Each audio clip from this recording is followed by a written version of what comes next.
ಯೋಹಾನನ ಸುವಾರ್ತೆ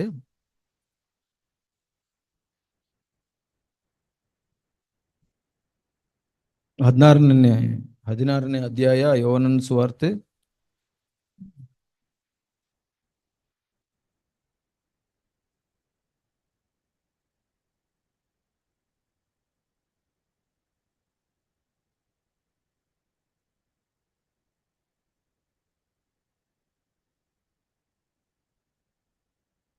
16ನೇ ಅಧ್ಯಾಯ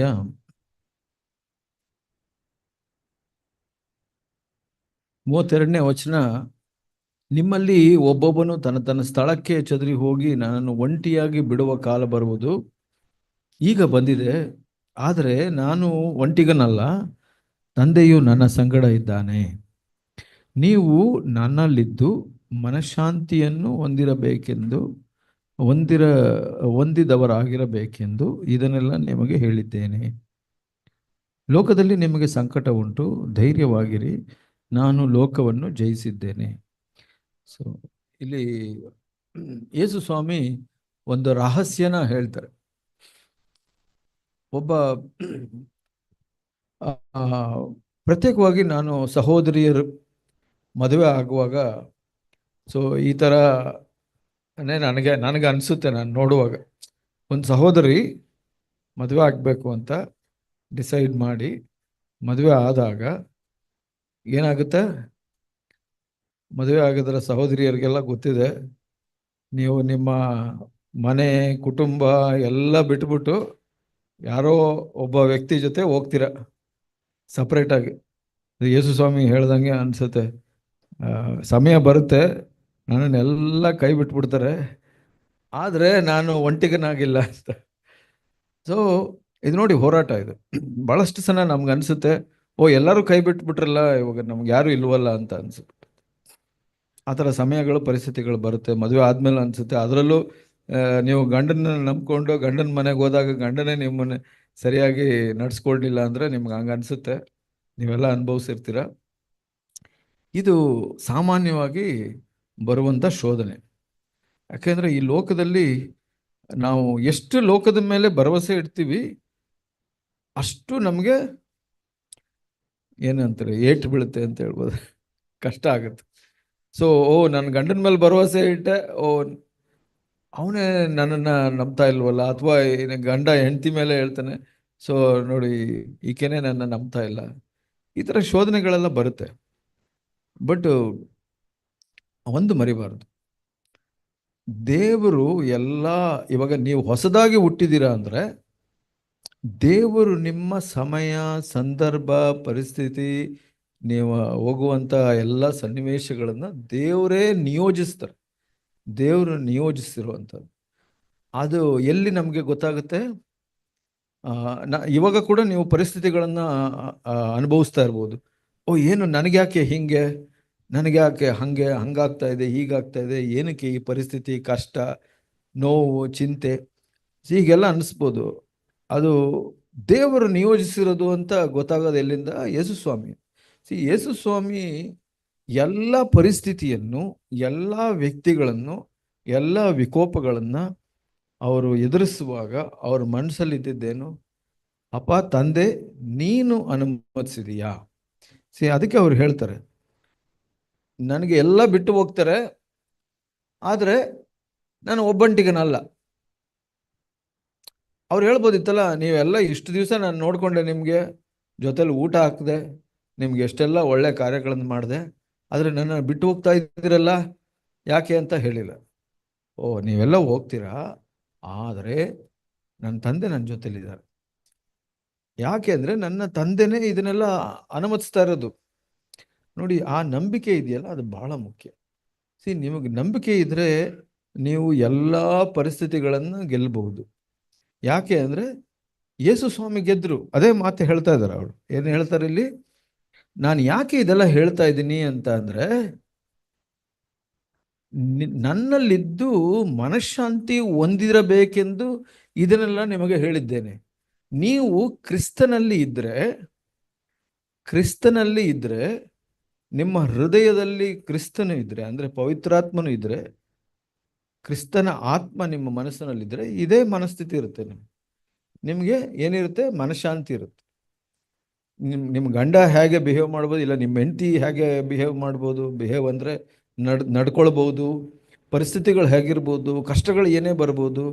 ಇವಾಗ ನಾಳೆ ಇನ್ನೊಂದು ಕಷ್ಟ ಬರ್ಬೋದು, ಇನ್ನೊಂದು ಕಷ್ಟ ಬರ್ಬೋದು, ಏನು ಅದೆಲ್ಲ ನಾವು ಜಾಸ್ತಿ ಚಿಂತೆ ಮಾಡಕ್ಕೆ ಹೋಗಲ್ಲ. ಯಾಕೆಂದರೆ ನಾಳೆ ನಮಗೆ ಸೇರಿದ್ದಲ್ಲ, ದೇವ್ರಿಗೆ ಸೇರಿದ್ದಲ್ವಾ. ಸೊ ಅದೆಲ್ಲ ದೇವ್ರಿಗೆ ಬಿಟ್ಬಿಡ್ತೀವಿ. ಅದು ಎಲ್ಲಿ ಕಲ್ತ್ಕೊಳ್ತೀವಿ? ಯೇಸು ಸ್ವಾಮಿ ಹತ್ರ. ಯೇಸು ಸ್ವಾಮಿ ನೋಡಿ, ನನ್ನಲ್ಲಿ ಶಾಂತಿ ಇದೆ, ನನ್ನ ಶಾಂತಿಯನ್ನು ನಿಮಗೆ ಕೊಡ್ತೀನಿ, ನಾನು ಕೊಡುವಂಥ ಶಾಂತಿ ನಿಮ್ಮಿಂದ ಯಾರು ಕಿತ್ಕೊಳ್ಳೋಕ್ಕಾಗಲ್ಲ. ಆದರೆ ಬಹಳಷ್ಟು ಜನರ ಶಾಂತಿ ಹೋಗ್ಬಿಟ್ಟಿದೆ. ಯಾಕೆ? ಯಾರೋ ಕಿತ್ಕೊಂಡ್ಬಿಟ್ಟಿದ್ದಾರೆ. ಯಾರು? ಗಂಡ, ಹೆಂಡತಿ, ಮಕ್ಕಳು, ನೆರೆಯವರು ಕಿತ್ಕೊಂಡ್ಬಿಡ್ತಾ ಇದ್ದಾರೆ. ಯಾಕೆ? ಆದರೆ ಅದು ಯೇಸು ಸ್ವಾಮಿ ಕೊಟ್ಟಂಥ ಶಾಂತಿ ಆದರೆ ಯಾರು ಕಿತ್ಕೊಳ್ಳೋಕ್ಕಾಗಲ್ಲ. ಅದೇ ಯೇಸು ಸ್ವಾಮಿ ಹೇಳ್ತಾರೆ. ಯೇಸು ಸ್ವಾಮಿ ಇದ್ದಂಥ ಶಾಂತಿ, ಮನಃಶಾಂತಿ ಯಾರು ಕಿತ್ಕೊಳ್ಳೋಕ್ಕಾಗಿಲ್ಲ. ಯಾಕೆ ಅಂದರೆ ಅವ್ರ ಹೃದಯ ಮನುಷ್ಯರ ಮೇಲೆ, ಸಂಬಂಧದ ಸಂದರ್ಭಗಳ ಮೇಲೆ ಇರಲಿಲ್ಲ. ಸನ್ನಿವೇಶಗಳು ಹಿಂಗಿದೆ ಹಂಗಿದೆ, ನಮಗೇನು ಅನ್ಸುತ್ತೆ, ನಾವು ಪರಿಸ್ಥಿತಿಗಳನ್ನು ನೋಡುವಾಗ ಯಾರೋ ಏನೋ ಮಾಡ್ತಾ ಇದ್ದಾರೆ ಅಂತ ಅನ್ಸುತ್ತೆ. ಓ, ಇವ್ರು ಹಿಂಗೆ ಮಾಡ್ತಾ ಇದ್ದಾರೆ, ಅವ್ರು ಯಾಕೆ ಹಂಗೆ ಹೇಳಿದ್ರು, ಇವ್ರು ಯಾಕೆ ಹಿಂಗೆ ಹೇಳಿದ್ರು. ಇವಾಗ ಸಭೆಗೆ ಬಂದಾಗಲೂ ನಿಮ್ಗೆ ಅನಿಸ್ಬಿಡುವುದು, ಅವ್ರು ಯಾಕೆ ಹಂಗೆ ಹೇಳಿದ್ರು, ಇವ್ರು ಯಾಕೆ ಹಿಂಗೆ ಹೇಳಿದ್ರು. ಇಲ್ಲ ಇಲ್ಲ, ನೀವು ಕ್ರಿಸ್ತನಲ್ಲಿ ನೆಲೆಗೊಂಡಿದ್ದವರಾದರೆ ನಿಮ್ಮ ಹೃದಯದಲ್ಲಿ ಮನಃಶಾಂತಿ ಇರುತ್ತೆ. ಈ ಮನಃಶಾಂತಿ ನಂಬಿಕೆ ಇಲ್ಲ ಅಂದರೆ ನೀವು ಮದುವೆ ಜೀವಿತದಲ್ಲಿ ಭಾಳ ಕಷ್ಟಪಡ್ತೀರ. ಸೊ ಯಾರೋ ಒಬ್ರು ಹೇಳ್ತಾ ಇದ್ರು, ಮದುವೆ ಅನ್ನೋದು ಇಲ್ಲಿ ಕರ್ಟನ್ ಇದೆಯಲ್ಲ, ಇಲ್ಲಿ ಕರ್ಟನ್ ಇದ್ದಂಗೆ ಹೊರಗಡೆ ಇರೋ ನೊಣಗಳೆಲ್ಲ ಒಳಗಡೆ ಬರಕ್ಕೆ ಕಾಯ್ತಾ ಇರುತ್ತೆ, ಒಳಗಡೆ ಇರೋದೆಲ್ಲ ಹೊರಗಡೆ ಹೋಗಕ್ಕೆ ಕಾಯ್ತಾ ಇರುತ್ತೆ. ಹಂಗೆ ಮದುವೆ ಅಂದರೆ ಹಂಗಾಗ್ಬಿಡುತ್ತೆ. ಯಾಕೆಂದರೆ ಅವಿಶ್ವಾಸಿಗಳಲ್ಲಿ ಹಾಗೆ ಮದುವೆ ಆದವರೆಲ್ಲ ಯಾಕಪ್ಪ ಮದುವೆ ಆದೆ ಅನ್ಕೊಳ್ತಾ ಇರ್ತಾರೆ, ಮದುವೆ ಆಗದೇ ಇರೋರೆಲ್ಲ ನನಗೆ ಮದುವೆ ಆಗಬೇಕು ಅಂತ ಇರ್ತಾರೆ. ಸೊ ಇವ್ರ ಕಷ್ಟ ಅವ್ರಿಗೆ ಗೊತ್ತಾಗಲ್ಲ, ಅವ್ರ ಕಷ್ಟ ಇವ್ರಿಗೆ ಗೊತ್ತಾಗಲ್ಲ, ಹಂಗಿರುತ್ತೆ. ಸೊ ಅದಲ್ಲ ಮುಖ್ಯ. ಬಂದು ಇವಾಗ ನೀವು, ನಾನು ಯೌವನಸ್ಥರಿಗೆ ಹೇಳ್ತೀನಿ, ನೋಡು, ದೇವರು ನಿನ್ನನ್ನು ಜೀವನದಲ್ಲಿ ಮದುವೆಗೆ ನಡೆಸಬೇಕು. ನಿನಗೆ ದೃಢತೆ ಇರಬೇಕು, ನಿಮಗೆ ದೃಢತೆ ಇರಬೇಕು. ಏನು ದೃಢತೆ? ದೇವರು ನನ್ನನ್ನು ನಡೆಸ್ತಾ ಇದ್ದಾರೆ. ಮದುವೆ ಯಾರು ಮಾಡಿದ್ರು?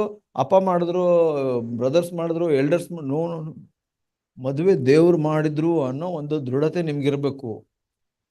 ಅದು ಹೆಂಗೆ ಹೇಳ್ತೀನಿ, ಇವಾಗ ನಾ ಹೇಳ್ದಂಗೆ ಈ ಪರಿಸ್ಥಿತಿಗಳನ್ನು ಅನುಮತಿಸೋದು ಯಾರು? ದೇವರು ಅನ್ನೋದು ನಿಮಗೆ ದೃಢತೆ ಇದ್ರೇನೆ ಮನಃಶಾಂತಿ ಬರೋದು.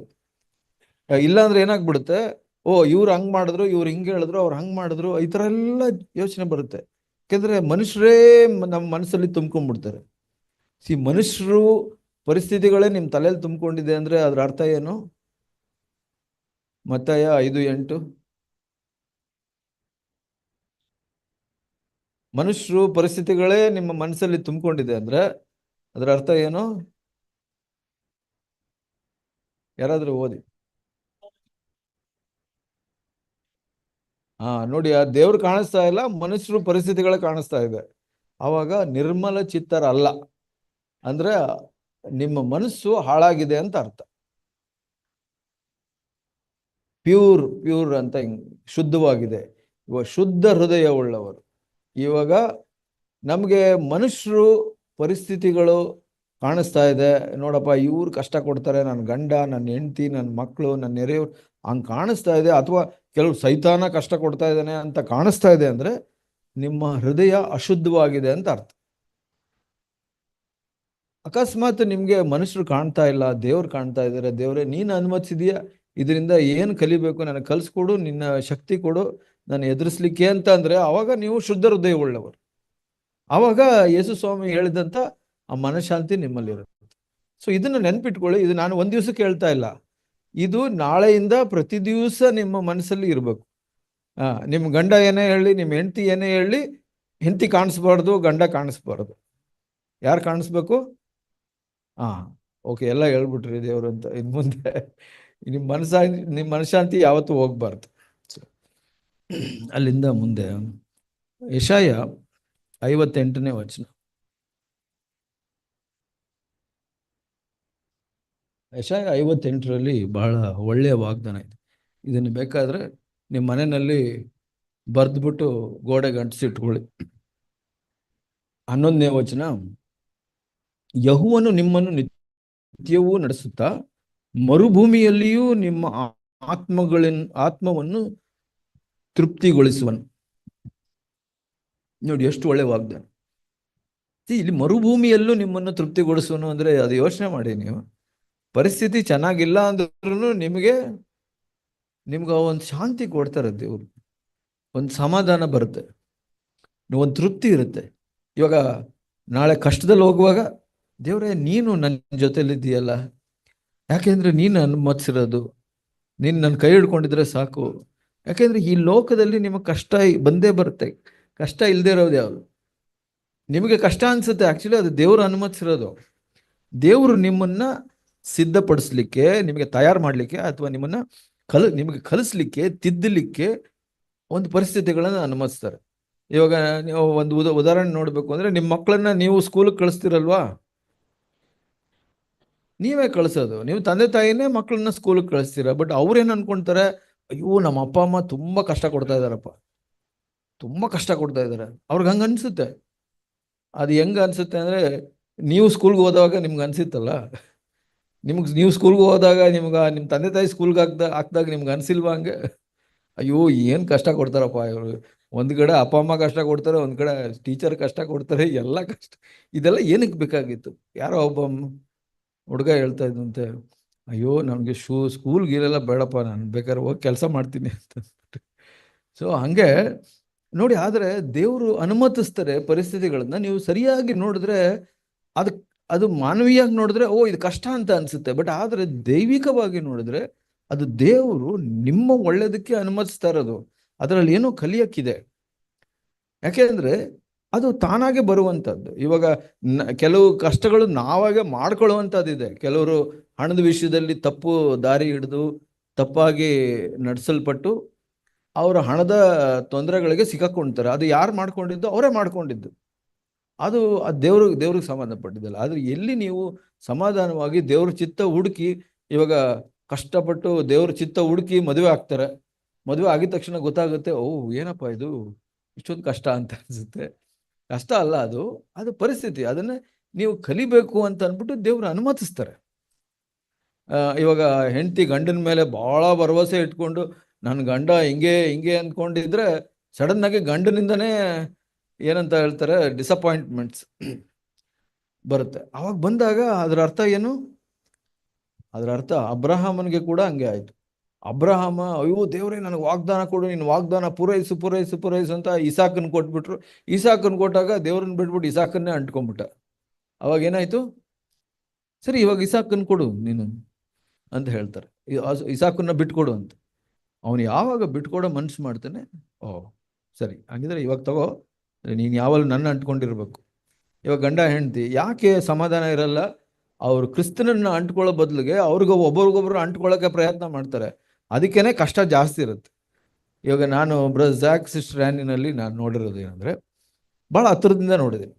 ಇಬ್ರು ಬೇರೆ ಬೇರೆನೆ. ಇವರು ಒಂದು ಇಷ್ಟಪಟ್ರೆ ಅವ್ರು ಅದು ಇಷ್ಟಪಡಲ್ಲ, ಅವ್ರು ಅದು ಇಷ್ಟಪಟ್ರೆ ಇದು ಇಷ್ಟಪಡಲ್ಲ. ಆದರೆ ಭಾಳ ವರ್ಷಗಳಿಂದ ನಾನು ನೋಡ್ಕೊಂಡ್ ಬಂದಿರೋದು ಏನಂದ್ರೆ, ಸಮಾಧಾನ ಚೆನ್ನಾಗಿದೆ. ಅವ್ರ ಜಾಗ ಕೊಡ್ತಾರೆ, ಇವ್ರ ಜಾಗ ಕೊಡ್ತಾರೆ, ಆದರೆ ಶಿಷ್ಯರಾಗಿರ್ತಾರೆ.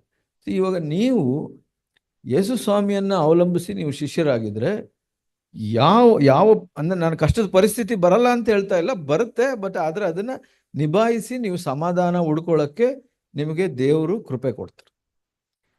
ಕ್ರಿಸ್ತನನ್ನ ಮುಂದೆ ಇಟ್ಕೊಂಡಿಲ್ಲ ಅಂದ್ರೆ ನೀವು ಕಷ್ಟಗಳನ್ನ ಎದುರಿಸಕ್ಕಾಗಲ್ಲ. ಆವಾಗ ಒಬ್ಬರ ಮೇಲೆ ಒಬ್ರಿಗೆ ಮನಸ್ತಾಪ ಬರುತ್ತೆ.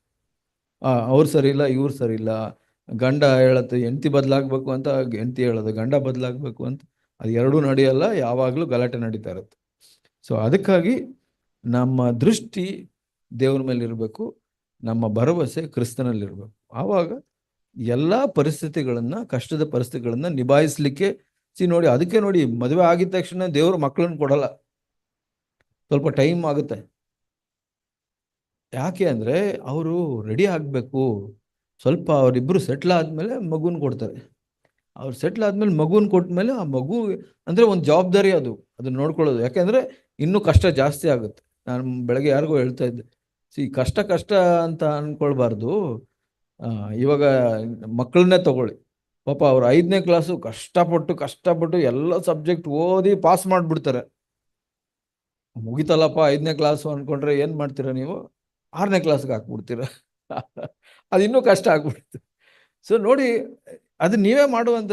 ಆದ್ರೆ ನೀವು ನಿಮ್ಮ ಪರಿಸ್ಥಿತಿಗಳು ನೋಡ್ಬಿಟ್ಟು ಕಷ್ಟ ಅಂತೀರ. ನೀವು ಒಂದು ಸಲ ಕಷ್ಟ ಪಾಸ್ ಆಗಿದ ತಕ್ಷಣ ದೇವರು ಓ ನೀನು ರೆಡಿ ಆಗಿದೆಯಾ, ಇನ್ನೊಂದು ಸ್ವಲ್ಪ ಕೊಡ್ತೀನಿ, ಯಾಕೆಂದರೆ ನಿಮ್ಮ ಕೆಪಾಸಿಟಿ ಜಾಸ್ತಿ ಆಗಿಬಿಟ್ಟಿದೆ, ಇನ್ನೊಂದು ಪರಿಸ್ಥಿತಿ ಕೊಡ್ತಾರೆ. ಅದಕ್ಕೆ ಯಾವ ಪರಿಸ್ಥಿತಿ ನೋಡಿದಾಗಲೂ ಒಂದು ಸವಾಲು, ಒಂದು ನನ್ನನ್ನು ದೇವರು ತಯಾರು ಮಾಡ್ತಾ ಇದ್ದಾರೆ ಅಂತ ನೋಡಬೇಕು ಹೊರತು ಅಯ್ಯೋ ಯಾಕಪ್ಪ ಬಂತು ಅಂತ ಹೇಳಬಾರ್ದು. ಕಷ್ಟಗಳು ಯಾಕಪ್ಪ. ಸೊ ನಮ್ಮಮ್ಮ ಹೇಳ್ತಾ ಇದ್ರು, ಕಷ್ಟ ಅಂದರೆ ಊಟ ಮಾಡೋದು ಕೂಡ ಕಷ್ಟ ಆಗ್ಬಿಡದೆ ಕಣೋ ಅಂತ ಇದ್ರು. ಹಂಗೆ ಕಷ್ಟ ಅಂದ್ಕೊಂಡ್ರೆ ಎಲ್ಲ ಕಷ್ಟ ಆಗುತ್ತೆ. ಯಾವುದು ಕಷ್ಟ ಅಲ್ಲ, ಎಲ್ಲವನ್ನು ದೇವರು ಕೊಡುವಂಥ ಒಂದು ಸವಾಲು. ಅದರಿಂದ ನಾವು ಕಲ್ತ್ಕೊಳ್ಬೇಕು. ಆ ಮನಸ್ಥಿತಿ ನಮ್ಗಿರಬೇಕು. ನೀವು ಕ್ರಿಸ್ತನ ಮೇಲೆ ದೃಷ್ಟಿ ಇಟ್ಟು ನೀವು ಜೀವಿಸಿದ್ರೆ, ಯೇಸು ವಾಕ್ಯ ಏನು ಹೇಳುತ್ತೆ, ಕ್ರಿಸ್ತನ ಮೇಲೆ ನೀವು ದೃಷ್ಟಿ ಇಟ್ಟು ನೀವು ಓಡೋದಾದ್ರೆ ನೀವು ಮನಗುಂದೋದಿಲ್ಲ, ನೀವು ಮನಶಾಂತಿ ಕಳ್ಕೊಳ್ಳೋದಿಲ್ಲ. ಓದೋಣ ಆ ವಚನ, ಇದು ಸ್ವಲ್ಪ ಕಂಟಿನ್ಯೂ ಮಾಡ್ತೀನಿ. ಆ ವಾಗ್ದಾನ ನೋಡೋ ಮೊದಲು ಇಬ್ರಿಯ 12. ಬಹಳಷ್ಟು ಜನ ಕಷ್ಟ ಕಷ್ಟ ಅನ್ಕೊಳ್ಳೋದು ಏನಕ್ಕೆ ಅಂದರೆ ಅವರು ಕ್ರಿಸ್ತನ ಮೇಲೆ ದೃಷ್ಟಿ ಇಟ್ಟಿಲ್ಲ. ಅದೇ ಪ್ರಾಬ್ಲಮ್ ಆಗೋದು. ಅಂದರೆ ಕಷ್ಟ ಆಯಿತು ಅಂದರೆ ಅದರ ಅರ್ಥ ಎಲ್ಲೋ ಕ್ರಿಸ್ತನಿಂದ ದೃಷ್ಟಿ ತೆಗೆದಿದ್ದೀರಾ ಅಂತ. 12ನೇ ಅಧ್ಯಾಯ 2ನೇ ವಚನ, ನಂಬಿಕೆಯನ್ನು ಹುಟ್ಟಿಸುವಾತನು ಪೂರೈಸುತ್ತನೂ ಆಗಿರುವ ಯೇಸುವಿನ ಮೇಲೆ ದೃಷ್ಟಿ ಇಟ್ಟು ನಮಗೆ ನೇಮಕವಾದ, ಅಂದರೆ ನಮಗೆ ನಿರ್ದಿಷ್ಟವಾಗಿ ದೇವರು ಕೊಟ್ಟಿರುವಂಥ ಓಟವನ್ನು ಸ್ಥಿರಚಿತ್ತದಿಂದ ಓಡೋಣ. ಆತನು ತನ್ನ ಮುಂದೆ ಇಟ್ಟಿದ್ದ ಸಂತೋಷಕ್ಕೋಸ್ಕರ ಅವಮಾನವನ್ನು ಅಲಕ್ಷ್ಯ ಮಾಡಿ ಶಿಲುಬೆಯ ಮರಣವನ್ನು ಸಹಿಸಿಕೊಂಡು ದೇವರ ಸಿಂಹಾಸನದ ಬಲಗಡೆಯಲ್ಲಿ ಆಸನಾರೂಢನಾಗಿದ್ದಾನೆ. ನೀವು ಮನಗುಂದಿದವರಾಗಿ ಬೇಸರಗೊಳ್ಳದಂತೆ ಆತನನ್ನು ಆಲೋಚಿಸಿರಿ. ನೀವು ಬೇಸರಗೊಂಡು ಮನಗುಂದಿ ಬೇಸರ ಹೊಂದಬಾರದೆಂದು ಆತನನ್ನು ಆಲೋಚಿಸಿರಿ. ನೋಡಿ, ಯಾಕೆ ಬೇಸರ ಬರುತ್ತೆ, ಯಾಕೆ ಮನಃಶಾಂತಿ ಕೆಟ್ಟೋಗುತ್ತೆ, ಯಾಕೆ ಕಷ್ಟ ಅನಿಸುತ್ತೆ? ಜೀವನ ಕಷ್ಟ ಅನ್ಸೋದು ಯಾವಾಗ ನಿಮ್ಮ ದೃಷ್ಟಿ ಯೇಸು ಸ್ವಾಮಿಯಿಂದ ತೆಗೆದು ಬಿಡ್ತೀರ ಆವಾಗ. ಸೊ ಯೇಸು ಸ್ವಾಮಿ ಮೇಲೆ ನಿಮ್ಮ ದೃಷ್ಟಿ ಇಟ್ಕೊಂಡ್ರೆ ನಿಮಗೆ ಕಷ್ಟ ಅಂತ ಅನಿಸಲ್ಲ. ಅಂದರೆ ನೀವು ನಿಮ್ಮ ಗಂಡನ ನೋಡಲ್ಲ, ನಿಮ್ಮ ಹೆಂಡತಿನ ನೋಡಲ್ಲ, ನಿಮ್ಮ ಪರಿಸ್ಥಿತಿ ನೋಡಲ್ಲ, ನಿಮ್ಮ ಮಕ್ಕಳು ನೋಡಲ್ಲ, ನಿಮಗೆ ಕಷ್ಟ ಅಂತ ಅನಿಸಲ್ಲ. ನಿಮಗೆ ಅದು ಎದುರಿಸುವಂಥ ಧೈರ್ಯ ನಿಮಗೆ ದೇವರು ಕೊಡ್ತಾರೆ, ನಿಮಗೆ ಕೃಪೆ ಕೊಡ್ತಾರೆ. ಇಲ್ಲಿ ವಚನ ಏನು ಹೇಳ್ತಾ ಇದೆ, ವಾಗ್ದಾನ, ಯೆಹೋವನು ನಿಮ್ಮನ್ನು ನಿತ್ಯವೂ ನಡೆಸುತ್ತಾ ಮರುಭೂಮಿಯಲ್ಲೂ ನಿಮ್ಮ ಆತ್ಮವನ್ನು ತೃಪ್ತಿಗೊಳಿಸುವನು, ನಿಮ್ಮ ಎಲುಬುಗಳನ್ನು ಸಸಾರ ಮಾಡುವನು. ಎಲುಬುಗಳು ಅಂದ್ರೆ ಏನು? ಇವಾಗ ಬಹಳ ಕಷ್ಟ ಆಗ್ತಾ ಇದೆ, ಅಯ್ಯೋ ಭಾರ ಜಾಸ್ತಿ ಅಪ್ಪ, ನಿಮ್ಗೆ ಆ ಶಕ್ತಿ ಕೊಡ್ತಾರೆ, ಅದನ್ನ ತಡ್ಕೊಳ್ಳುವಂಥ ಶಕ್ತಿ ಕೊಡ್ತಾರೆ, ಪರಿಸ್ಥಿತಿಗಳನ್ನ ತಡ್ಕೊಳ್ಳುವಂಥ ಶಕ್ತಿ ಕೊಡ್ತಾರೆ, ಮರುಭೂಮಿನಲ್ಲಿ ದಾರಿ ಮಾಡ್ತಾರೆ. ನೋಡಿ, ನಿಮ್ಮ ಮಕ್ಕಳು ಹೇಳ್ತಾರ, ನಮ್ಮ ಅಪ್ಪ ಅಮ್ಮ ಕಷ್ಟದಲ್ಲಿ ಹೋಗ್ತಾ ಇದ್ರು, ಓಪನ್ ಮಾಡಿ ಕೊಡ್ತೀರಿ, ಓಪನ್ ಇರೋದೇ ಕೊಡ್ತೀರಿ.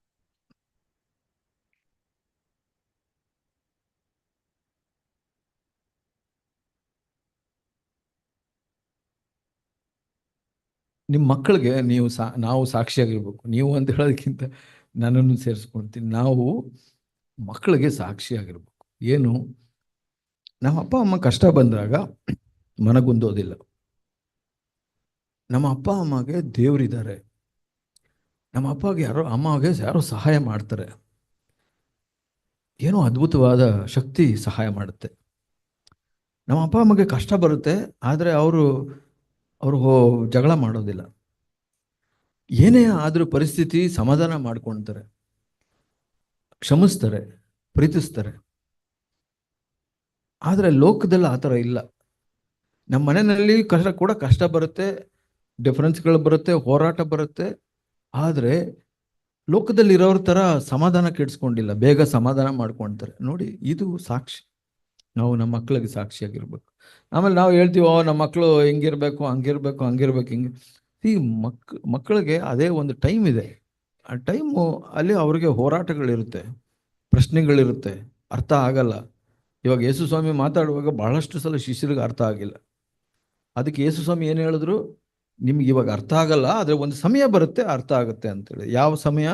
ಪವಿತ್ರಾತ್ಮನು ಬಂದಾಗ, ಪವಿತ್ರಾತ್ಮ ಭರಿತರಾದಾಗ ನಾನು ಹೇಳೋದ್ರಲ್ಲಿ ನಿಮ್ಗೆ ಅವಾಗ ಅರ್ಥ ಆಗುತ್ತೆ, ಇವಾಗ ಅರ್ಥ ಆಗಲ್ಲ. ಅದಕ್ಕೆ ಪೌಲ, ಯೋಹಾನ ಇರ್ಬೋದು, ಮಾರ್ಕ ಇರ್ಬೋದು, ಇವರೆಲ್ಲ ಶಿಷ್ಯರೆಲ್ಲ ಹೆಂಗೆ ಬರೆದ್ರು?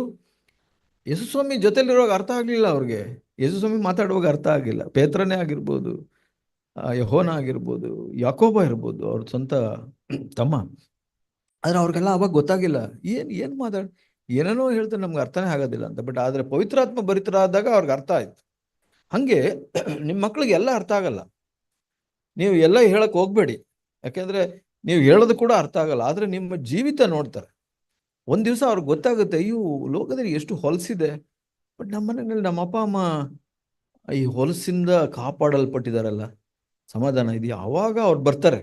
ಆ ಸಮಯ ಬರುತ್ತೆ, ಅವ್ರು ಮತ್ತೆ ಬಂದು ನಿಮ್ಮ ಹತ್ರ ಕೇಳುವಂತ ಸಮಯ ಬರುತ್ತೆ. ಆದ್ರೆ ಅದು ಇವಾಗ್ಲೇ ಬರಲ್ಲ. ಇವಾಗ್ಲೇ ಅವ್ರನ್ನ ನೀನು ಹಿಂಗಿರ್ಬೇಕು ಹಂಗಿರ್ಬೇಕು. ನಾವೇ ತುಂಬಾ ಟೈಮ್ ತಗೊಂಡಿದ್ದೀವಿ ದೇವ್ರ ಕಡೆ ಸರಿಯಾಗಿ ಬರಕ್ಕೆ. ಅವ್ರ ಹತ್ರ ನಾವು ಚಿಕ್ಕವರಿದ್ದಾಗ್ಲೇನೆ ಎಕ್ಸ್ಪೆಕ್ಟ್ ಮಾಡ್ತೀವಿ, ಅದು ತಪ್ಪದು. ಅವ್ರಿಗೂ ಸಮಯ ಕೊಡ್ಬೇಕು ನೀವು. ಇಲ್ಲಿ ಏನ್ ಹೇಳ್ತಾರೆ, ನಾನು ಇಲ್ಲಿ ಏನು ಹೇಳುತ್ತೆ ವಚನ, ಮರುಭೂಮಿಯಲ್ಲಿಯೂ ನಿನ್ನ ಆತ್ಮವನ್ನು ತೃಪ್ತಿಗೊಳಿಸಿ ನಿಮ್ಮ ಎಲುಬುಗಳನ್ನು ಸಸರ ಮಾಡುವ. ಅದು ನಿಮ್ಮ ಮಕ್ಕಳು ನೋಡ್ಬೇಕು, ನಮ್ಮ ಮಕ್ಕಳು ನೋಡ್ಬೇಕು. ನಾವು ಪರಿಸ್ಥಿತಿಗಳಲ್ಲಿ ಬಲವಾಗಿ ನಿಂತ್ಕೊಳ್ಳೋದನ್ನ ಮಕ್ಕಳು ನೋಡಬೇಕು. ಹಣದ ಸಮಸ್ಯೆ ಬಂದಾಗ ನಾವು ಬಲವಾಗಿ ನಿಂತ್ಕೊಳ್ಳೋದನ್ನ ನೋಡಬೇಕು. ನೆರೆಯವರು ನಮಗೆ ತೊಂದರೆ ಕೊಡುವಾಗ ನಾವು ಬಲವಾಗಿ ನಿಂತ್ಕೊಳ್ಳೋದನ್ನ ಅವ್ರು ನೋಡಬೇಕು. ಕಷ್ಟಗಳು ಬಂದಾಗ ನಿಂತ್ಕೊಳ್ಳೋದನ್ನ ಮಕ್ಕಳು ನೋಡಬೇಕು. ಸೊ ಅದಕ್ಕಾಗಿ ದೇವರು ಅನುಮತಿಸ್ತಾರೆ. ಸೊ ಅವಾಗ ಅದೊಂದು ವಾಗ್ದಾನ. ಅದಾದ್ಮೇಲೆ ನೀವು ತಂಪಾದ ತೋಟಕ್ಕೆ ನೀರಿಗೆ ಮೋಸವಿಲ್ಲದ ಬುಗ್ಗೆಯು ಸಮಾನವಾಗಿರು. ಬ್ರದರ್ ಹೇಳ್ತಾ ಇದ್ರು, ಬ್ರದರ್ ಮುರುಗೇಶ್, ಹಸ್ರಾಗಿರ್ತೀರಾ ಅಂದ್ರೆ ಏನು, ಕಷ್ಟ ಬರಲ್ಲ ಅಂತಲ್ಲ. ಇವಾಗ ಗಿಡಗಳೇ ಎಷ್ಟೊಂದು ಪರಿಸ್ಥಿತಿ, ಗಾಳಿ ಮಳೆ ಬಿಸಿಲು ಎಲ್ಲ ಅನುಭವಿಸುತ್ತೆ ಅಲ್ಲ, ಆದ್ರೂ ಅದು ಹಸ್ರಾಗಿರುತ್ತೆ. ಯಾಕೆ ಹಸ್ರಾಗಿರುತ್ತೆ? ನೀರು ಕೆಲವು ಮರಗಳ ಹತ್ರ ನೀರೇ ಇರೋದಿಲ್ಲ, ಅದೇ ಹೆಂಗೆ ಹಸ್ರಾಗಿದೆ ನೋಡಿ. ಇಲ್ಲೇ ಎಲ್ಲಿ ನೀರಿದೆ ಕೆಳಗಡೆ, ಬಟ್ ಎಲ್ಲೋ ನೀರು ಎಳ್ಕೊಂತಾರದು. ಅದು ಆಶ್ಚರ್ಯ ಆಗುತ್ತೆ, ಏನು ಮರುಭೂಮಿನಲ್ಲಿ ಇದೆ ಮರ, ಇದು ಹೆಂಗೆ ಹಸ್ರಾಗಿದೆ ಅಂದ್ರೆ ಒಳಗಡೆಯಿಂದ ಎಲ್ಲೋ ಕನೆಕ್ಷನ್ ಇದೆ ನೀರಿಗೆ, ಅದು ಎಳ್ಕೊಳ್ತಾ ಇರುತ್ತೆ. ಹಂಗೆ ನಿಮ್ಮ ಮಕ್ಕಳು ಕೂಡ ನಿಮ್ಮನ್ನು ನೋಡುವಾಗ ಅಥವಾ ನೆರೆಯವರು ನಿಮ್ಮನ್ನು ನೋಡುವಾಗ ಅನ್ಕೊಂತಾರೆ, ಸಭೆನಲ್ಲಿ ಕೂಡ, ಬ್ರದರ್ ಏನು ಇಷ್ಟು ಕಷ್ಟ ಆದ್ರೂ ನೀವು ಆರಾಮಾಗಿದ್ದೀರಲ್ಲ, ನೀವು ಸಂತೋಷವಾಗಿದ್ದೀರಲ್ಲ, ಹಸ್ರಾಗಿದ್ದೀರಲ್ಲ, ಅದೆಂಗೆ ಸಮಾಧಾನವಾಗಿದ್ದೀರಲ್ಲ, ಹೆಂಗೆ? ಅದು ಯಾಕೆ ಅಂದ್ರೆ ನಾವು ದೇವರ ಜೊತೆ ಕನೆಕ್ಷನ್ ಅಲ್ಲಿ ಇದ್ದೀವಿ ಅಂತಾರೆ. ಸೊ ಇದು ವಾಗ್ದಾನ, ದೇವ್ರು ಹೇಳ್ತಾರೆ ನಾನು ಮಾಡ್ತೀನಿ ಅಂತ. ಆದ್ರೆ 9ನೇ ವಚನದಲ್ಲಿ ಕೆಲವು ಕಂಡೀಷನ್ಸ್ ಇದೆ. ಏನ್ ಕಂಡೀಷನು? ನೀವು ನಿಮ್ಮ ಮಧ್ಯದಿಂದ ನೊಗವನ್ನು ತೆಗಿಬೇಕು. ಇದು ನಾನು ಅವಾಗಲೇ ಹೇಳ್ತಾ ಇದ್ನಲ್ಲ. ನೊಗ ಅಂದ್ರೆ ಡಿಮ್ಯಾಂಡ್ಗೆ ಕನ್ನಡದಲ್ಲಿ ಬೇಡಿಕೆ, ಡಿಮ್ಯಾಂಡ್ಗಳು ಹಾಕೋದು. ನನ್ನ ಗಂಡ ಹಿಂಗಿರ್ಬೇಕು, ನೀವು ಹಿಂಗೆ ಇರಬೇಕು, ನನ್ನ ಹೆಂಡತಿ ಹಿಂಗೆ ಇರಬೇಕು. ಆಮೇಲೆ ಮಕ್ಕಳ ಮೇಲೆ ಡಿಮ್ಯಾಂಡ್, ಹಿಂಗಿರ್ಬೇಕು ಹಿಂಗಿರ್ಬೇಕು. ಈ ಡಿಮ್ಯಾಂಡ್ ಹಾಕಬಾರ್ದು. ಕ್ರಿಸ್ತಿಯ ಜೀವಿತ ಅಂದ್ರೆ ನಾವು ಅವ್ರ ಜೊತೆ ಇದ್ದು ಹೋರಾಡುವಂಥದ್ದು, ನಾವು ಡಿಮ್ಯಾಂಡ್ ಹಾಕುವಂಥದ್ದಲ್ಲ ಕ್ರಿಸ್ತಿಯ ಜೀವಿತ. ಕ್ರಿಸ್ತಿಯ ಜೀವಿತ ಅಂದ್ರೆ ಇವಾಗ ಯೇಸು ಸ್ವಾಮಿ ಏನ್ ಹೇಳಿದ್ರು, ನಿಮ್ಮ ಜೊತೆ ನೀವು ಕಷ್ಟಪಡುವವರೇ ನನ್ನ ಬಳಿ ಬನ್ನಿ, ನನ್ನ ಜೊತೆ ನೊಗ ಹೊತ್ಕೊಳ್ಳಿ ಅಂತ ಹೇಳಿದ್ರು. ನೀವು ನೊಗ ಹೊತ್ಕೊಳ್ಳಿ ಅಂತ ಹೇಳಿ ನನ್ನ ಜೊತೆ ಹೊತ್ಕೊಳ್ಳಿ ಅಂತ ಹೇಳಿದ್ರು. ಸೊ ಆ ಆತ್ಮ ನಮ್ಗೆ ಇರಬೇಕು. ಕುಟುಂಬಗಳಲ್ಲಿ ನಿಮ್ಮ ಭಾರ ನಾನು ಎತ್ಕೊಳ್ತೀನಿ. ಹೆಂಡತಿ ಆಗಿರ್ಬೋದು, ಗಂಡನಿಗೆ ನೀನು ಹಿಂಗಿರ್ಬೇಕು ಹಂಗಿರ್ಬೇಕು ಅನ್ನೋದಕ್ಕಿಂತ ಇಲ್ಲ, ನಾವಿಬ್ರು ಪ್ರಯತ್ನ ಮಾಡೋಣ. ನಾನು ನಿಮ್ಗೆ ಒಂದು ಅವಕಾಶ ಕೊಡ್ತೀನಿ, ಮತ್ತೆ ಗಂಡನೂ ಹಾಗೆ ಇರಬೇಕು. ಹೌದು, ನಾನು ಡಿಮ್ಯಾಂಡ್ ಮಾಡೋದಿಲ್ಲ, ನಾನು ನಿನಗೆ ಅವಕಾಶ ಕೊಡ್ತೀನಿ. ಒಬ್ರಿಗೊಬ್ರು ತಪ್ಪಿಗೆ ಅವಕಾಶ ಕೊಡ್ಬೇಕು, ಅವರು ಸಹಿಸ್ಕೊಳ್ಬೇಕು. ಅದು ನೊಗವನ್ನ ಒಬ್ರೊಬ್ರ ನೊಗವಾಗಿರ್ಬಾರ್ದು, ನೊಗವನ್ನ ತೆಗಿಬೇಕು, ನೊಗದ ಭಾರಗಳನ್ನ ತೆಗಿಬೇಕು. ಬೆರಳು ತೋರಿಸೋದು, ಈ ಸರಿಲ್ಲ ಈ ಸರಿಲ್ಲ ಈ ಸರಿಲ್ಲ ಈ ಸರಿಲ್ಲ, ಅದನ್ನು ತೆಗಿಬೇಕು. ಕೆಡುಕಿನ ನುಡಿಗಳು, ಒಬ್ಬರ ಬಗ್ಗೆ ಒಬ್ಬರು ಕೆಡುಕಿನ ಮಾತುಗಳನ್ನ ಆಡೋದು, ಸ್ಪೀಕಿಂಗ್ ವಿಕೆಡ್ನೆಸ್. ಯಾರ ಬಗ್ಗೆನೂ ನಾವು ಏನದು ಕೆಡುಕಿನ ಮಾತುಗಳನ್ನ ಆಡಬಾರ್ದು. ಏನಂದ್ರೆ ಅವ್ರು ಸರಿ ಇಲ್ಲ, ಅವರೇ ಹೋರಾಡ್ತಾ ಇದ್ದಾರೆ, ಸರಿ ಇಲ್ಲ ನನಗೂ ಕಷ್ಟ ಇದೆ ಅಂತ. ಆಮೇಲೆ ಇನ್ನೂ ಸರಿ ಇಲ್ಲ ಅಂದ್ರೆ ಅದರಿಂದ ನಾವು ಸಹಾಯ ಮಾಡೋದಿಲ್ಲ. ನಾವು ಒಬ್ಬ ಕಷ್ಟ ಪಡ್ತಾ ಇದ್ದಾರೆ ಅಂದ್ರೆ ಅವ್ರಿಗೆ ಹೇಗೆ ಸಹಾಯ ಮಾಡಬೇಕು ಅಂತ ನೋಡ್ಬೇಕು ಹೊರತು, ಇವಾಗ ಯಾರೋ ಒಬ್ಬರು ಇವಾಗ ಅಕಸ್ಮಾತ್ ಗಂಡನೇ ತಪ್ಪು ಮಾಡ್ಬೋದು. ಹೆಂಡತಿ ಇನ್ನೊಬ್ಬರ ಹತ್ರ ಹೋಗಿ ಹಂಚ್ಕೊಂಡ್ರೆ ಏನಾಯ್ತು? ಪ್ರಯೋಜನ ಇಲ್ಲ. ಇವಾಗ ಹೆಂಡತಿ ಹೋಗಿ ಅವ್ರ ತಂದೆ ತಾಯಿ ಹತ್ರ ಹೇಳೋದಿರ್ಬೋದು, ಗಂಡ ಹೋಗಿ ಅವ್ರ ತಂದೆ ತಾಯಿ ನನ್ನ ಹೆಂಡತಿ ಹಿಂಗೆ ಅಂತ ಹೇಳೋದ್ರಿಂದ ಅದು ಕುಟುಂಬ ನಾಶ ಮಾಡ್ದಂಗ. ಯಾಕೆಂದ್ರೆ ಅದು ಕೆಡುಕು, ಕೆಟ್ಟತನ, ವಿಕೆಟ್ನೆಸ್ ಅಂತ, ದುಷ್ಟತೆ ಅದು. ನಿಮ್ಮ ಇನ್ನೊಬ್ಬರ ಕೊರತೆ ಬಗ್ಗೆ ಮಾತಾಡುವುದು ಕೊರತೆ, ಅದು ದುಷ್ಟತನ. ಎಲ್ಲಿ ಮಾತಾಡಬೇಕು ಅಂದ್ರೆ, ಇವಾಗ ನನ್ನ ಮಗಳು ಏನೋ ತಪ್ಪಿರ್ತಾರೆ, ಅದು ನನ್ನ ಹೆಂಡತಿ ಹತ್ರ ಹೋಗಿ ಮಾತಾಡಿದ್ರೆ ಅದು ನಾವು ಒಬ್ರಿಗೊಬ್ರು ಭಾರ ಹಂಚ್ಕೊಂಡಂಗೆ. ಇವಾಗ ಸಭೆನಲ್ಲಿ ಯಾರೋ ತಪ್ಪು ಮಾಡ್ತಾ ಇರ್ತಾರೆ, ಆವಾಗ ನಾವು ಇನ್ನೊಬ್ರ ಹತ್ರ ಹೋಗಿ ಆ ಬ್ರದರ್ ಹಂಗೆ, ಆ ಸಿಸ್ಟರ್ ಹಿಂಗೆ ಅಂತ ಮಾತಾಡೋದಕ್ಕಿಂತ ಹಿರಿಯರ ಹತ್ರ ಹೋಗಿ ನೋಡಿ, ಇದು ಅವ್ರು ಸಹಾಯ ಮಾಡಕ್ಕಿದ್ರೆ ಮಾಡಿ ಅಂತ ಹೇಳಿದ್ರೆ ಅದೊಂಥರ, ಅದು ಸರಿ. ಇವಾಗ ನಾವು ಯಾರೋ ಹುಡುಗ ತಪ್ಪು ಮಾಡೋದನ್ನ ನೋಡ್ತೀವಿ, ಅವ್ರ ತಂದೆ ತಾಯಿ ಹತ್ರ ಹೋಗಿ ಮಾತಾಡಿದ್ರೆ ಅದು ದುಷ್ಟತನ ಅಲ್ಲ. ನಾವು ಬೇರೆ ಯಾರಿಗೋ ಯಾರು ಸಹಾಯ ಮಾಡೋಕ್ಕಾಗಲ್ಲ ಅವ್ರ ಹತ್ರ ಹೋಗಿ ಮಾತಾಡಿದ್ರೆ ಅದು ದುಷ್ಟತನ ಆಗುತ್ತೆ. ಸೊ ಆ ದುಷ್ಟತನನ ನಾವು ತೆಗಿಬೇಕು. ಇದು ಮಾಡಿದಾಗ ನಾವು, ದೇವರು ಹೇಳ್ತಾರೆ, ನಾನು ಈ ವಾಗ್ದಾನಗಳನ್ನ ಪೂರೈಸ್ತೀನಿ. ಸೊ ಅದಕ್ಕಾಗಿ ನಾವು ದೇವರ ಭಯ ಇರೋರಾಗಿರೋಣ. ಅದಕ್ಕಾಗಿ ಇಲ್ಲಿ ನೋಡಿ, ಈ ವಚನ ಎಫೆಸಿಯ 5:21 ಓದ್ತೀನಿ, ಪ್ರಶ್ನೆಗಳಿಗೆ ಹೋಗೋ ಮೊದಲು. ಎಫೆಸಿಯ 5:21 ಯಾರಾದ್ರೂ ಓದಿ. 21.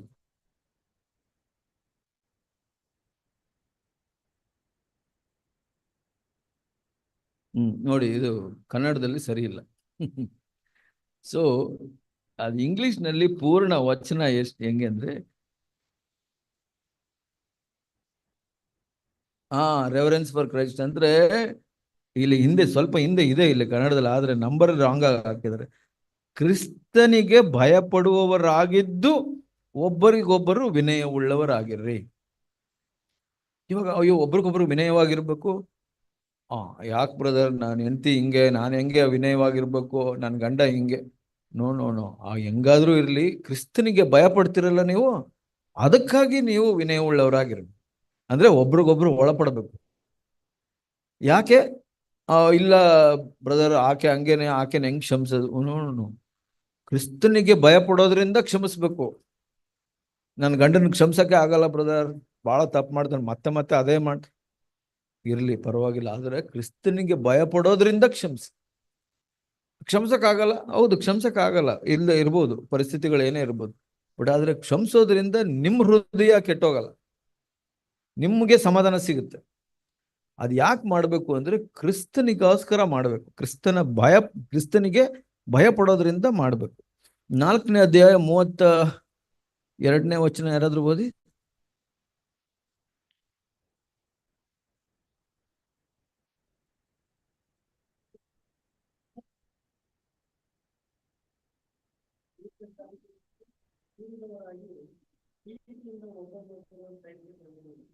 ನೋಡಿ, ಇಲ್ಲಿ ಇದು ಕುಟುಂಬ, ಒಬ್ರಿಗೊಬ್ರು ಸಹಿಸ್ಕೊಳ್ರಿ. ಮತ್ತೆ 5ನೇ ಅಧ್ಯಾಯ 1ನೇ ವಚನ, ದೇವರು ನಿಮಗೆ ಕ್ರಿಸ್ತನಲ್ಲಿ ಕ್ಷಮಿಸಿದನಲ್ಲ, ಆದುದರಿಂದ ದೇವರ ಪ್ರಿಯರಾದ ಮಕ್ಕಳಿಗೆ ತಕ್ಕ ಹಾಗೆ ಆತನನ್ನು ಅನುಸರಿಸುವವರಾಗಿರಿ. 32ನೇ ವಚನ ಏನ್ ಹೇಳುತ್ತೆ? ಒಬ್ಬರಿಗೊಬ್ಬರು ಉಪಕಾರಿಗಳಾಗಿಯೂ ಕರುಣೆಯುಳ್ಳವರಾಗಿಯೂ ಕ್ಷಮಿಸುವವರಾಗಿಯೂ ಇರಿ. ಯಾಕಂದ್ರೆ ದೇವರು ನಿಮಗೆ ಕ್ರಿಸ್ತನಲ್ಲಿ ಕ್ಷಮಿಸಿದನಲ್ಲ, ಆದುದರಿಂದ ದೇವರ ಪ್ರಿಯರಾದ ಮಕ್ಕಳಿಗೆ ತಕ್ಕ ಹಾಗೆ ಆತನನ್ನು ಅನುಸರಿಸುವಾಗಿರ. ಇದು ನಮ್ಮ ಕುಟುಂಬವಾಗಿರ್ಬೇಕು. ನಮ್ಮ ಕುಟುಂಬ ಆ ಥರ ಸಾಕ್ಷಿಯಾಗಿರ್ಬೇಕು. ಅದು ಪವಿತ್ರಾತ್ಮನು ಮಾಡುವಂತ ಸಹಾಯ. ಅದು ನಾವು ದೀನರಾಗಿದ್ರೆ ದೇವರು ನಮಗೆ ಕೃಪೆ ಕೊಡ್ತಾರೆ, ನಮಗೆ ಆ ಥರ ನಡೆಸ್ತಾರೆ. ಸೊ ಈಗ ಕೆಲವು ಪ್ರಶ್ನೆಗಳನ್ನ ನೋಡೋಣ. ಪ್ರಶ್ನೆಗಳೇ ಸಿಗ್ತಾ ಇಲ್ಲ, ಎಲ್ಲಿಟ್ಟೆ? ಅಂದ್ರೆ ದೇವರೆಲ್ಲ ಆನ್ಸರ್ ಮಾಡ್ಬಿಟ್ರು ಅನ್ಸುತ್ತೆ. ಇಲ್ಲ. ಸೊ ದೇವರಲ್ಲಿ ಇನ್ನೂ ಹೆಚ್ಚಾಗಿ ಬೆಳೆಯುವುದು, ಗಂಡ ಹೆಂಡತಿಯ ಮಧ್ಯದಲ್ಲಿ ಶೋಧನೆ ಕಷ್ಟಗಳು ಬಂದಾಗ ದೇವರನ್ನು ಯಾವ ತರಹ ನಮ್ಮ ಮಧ್ಯದಲ್ಲಿ ತರಬೇಕು. ನೋಡಿ, ದೇವರಲ್ಲಿ ಬೆಳೆಯುವುದು ಹೇಗೆ? ಗಂಡ ಹೆಂಡತಿಯಲ್ಲಿ ಮಧ್ಯದಲ್ಲಿ ಶೋಧನೆ ಕಷ್ಟ ಬಂದಾಗ ದೇವರನ್ನು ಯಾವ ತರಹ ಮಧ್ಯದಲ್ಲಿ ತರಬೇಕು. ದೇವರು ಯಾವಾಗ ಬರ್ತಾರೆ ಮಧ್ಯದಲ್ಲಿ? ಸಮಾಧಾನ ಇದ್ರು. ಲೂಕ 10ರಲ್ಲಿ ಯೇಸು ಸ್ವಾಮಿ ಹೇಳಿದ್ರು, ಯಾವ ಮನೆಯಲ್ಲಿ ಸಮಾಧಾನದ ಮನುಷ್ಯ ಇದ್ರೆ ಅಲ್ಲಿರಿ, ಅಲ್ಲಿ ಬಿಟ್ಟು ಎಲ್ಲೂ ಹೋಗ್ಬೇಡಿ ಅಂತ ಹೇಳ್ತಾರೆ. ಅಂದ್ರೆ ಯೇಸು ಸ್ವಾಮಿ ಕೂಡ ಹಾಗೆ, ಎಲ್ಲಿ ಸಮಾಧಾನದ ವ್ಯಕ್ತಿ ಇರ್ತಾರೆ. ಇವಾಗ ಗಂಡ ಜಗಳ ಮಾಡೋನು, ಹೆಂಡತಿ ಸಮಾಧಾನ, ಯೇಸು ಸ್ವಾಮಿ ಬರ್ತಾರೆ, ಹೆಂಡತಿಗೋಸ್ಕರ ಬರ್ತಾರೆ. ಹೆಂಡತಿ ಗಂಡ ಸಮಾಧಾನವಾಗಿರೋನು ಗಂಡನಿಗೋಸ್ಕರ ಬರ್ತಾರೆ. ಎಲ್ಲಿ ಯಾರು ಸಮಾಧಾನವನ್ನ ಹುಡುಕ್ತಾರೆ ಅಲ್ಲಿ ಯೇಸು ಸ್ವಾಮಿ ಬರ್ತಾರೆ. ಯಾಕೆಂದ್ರೆ ಆ ಸಮಾಧಾನ ಹುಡುಕುವಂತ ಮನಸ್ಸಿದೆಯಲ್ಲ, ಶ್ರಮಿಸುವಂತ ಮನಸ್ಸಿದೆಯಲ್ಲ ಅದು. ಮತ್ತೆ ಇನ್ನೊಂದು ಕಡೆ ನಾವು ಇಶಾಯ 66 ಇರ್ಬೋದು, 57ರಲ್ಲಿ ಹೇಳುತ್ತೆ, ಎಲ್ಲಿ ಮುರಿದ ಮನಸ್ಸನ್ನು, ಜಜ್ಜಿದ ಮನಸ್ಸುಳ್ಳವರ ಮಧ್ಯದಲ್ಲಿ ದೇವರು ಇರ್ತಾರೆ. ಸೊ ಇವಾಗ ಹೆಂಗೆ ದೇವ್ರನ್ನ ತಗೊಂಬರೋದು? ನನ್ನ ಗಂಡ ಆರ್ಗ್ಯೂ ಮಾಡ್ತಾ ಇದ್ರೆ ನಾನು ಸಮಾಧಾನವಾಗಿದ್ರೆ ದೇವ್ರು ಬರ್ತಾರೆ, ನಾನು ಜಜ್ಜಿದ ಮನಸ್ಸುಳ್ಳವಾಗಿದ್ರೆ ಬರ್ತಾರೆ. ಗಂಡ ಇರ್ಬೋದು, ಹೆಂಡತಿ ಇರ್ಬೋದು, ಇಬ್ರು ಒಬ್ರನ್ನೊಬ್ರು ಕ್ಷಮಿಸೋದಾದ್ರೆ ಬೇಗ ಯೇಸು ಸ್ವಾಮಿ ಬರ್ತಾರೆ, ದೇವರು ಮಧ್ಯದಲ್ಲಿ ಬರ್ತಾರೆ, ಸಹಾಯ ಮಾಡ್ತಾರೆ. ದೇವರಲ್ಲಿ ಬೆಳೆಯೋದು ಹೇಗೆ? ಹೀಗೆ ಬೆಳೆಯೋದು. ನಾವು ಸಮಾಧಾನದಲ್ಲಿ ಬೆಳೆದಾಗ, ಪ್ರೀತಿಯಲ್ಲಿ ಬೆಳೆದಾಗ ದೇವರಲ್ಲಿ ಬೆಳೀತಾ ಇದ್ದೀವಿ ಅಂತಾನೆ ಅರ್ಥ ಅದು. ಸೊ ದೇವ್ರನ್ನ ಕರೆಸ್ಬೇಕು ಅಂದ್ರೆ ಏನ್ ಮಾಡ್ಬೇಕು? ಒಂದು, ನಾವು ಸಮಾಧಾನ ಹುಡುಕುವಂಥವ್ರಾಗಿರ್ಬೇಕು. ಇನ್ನೊಂದು, ಮುರಿದ ಮನಸ್ಸುಗಳವರು ಅಂದ್ರೆ ದೀನರಾಗಿರ್ಬೇಕು. ಆವಾಗ ದೇವರು ನಮ್ಮ ಮಧ್ಯದಲ್ಲಿ ಬರ್ತಾರೆ, ಸಹಾಯ ಮಾಡ್ತಾರೆ.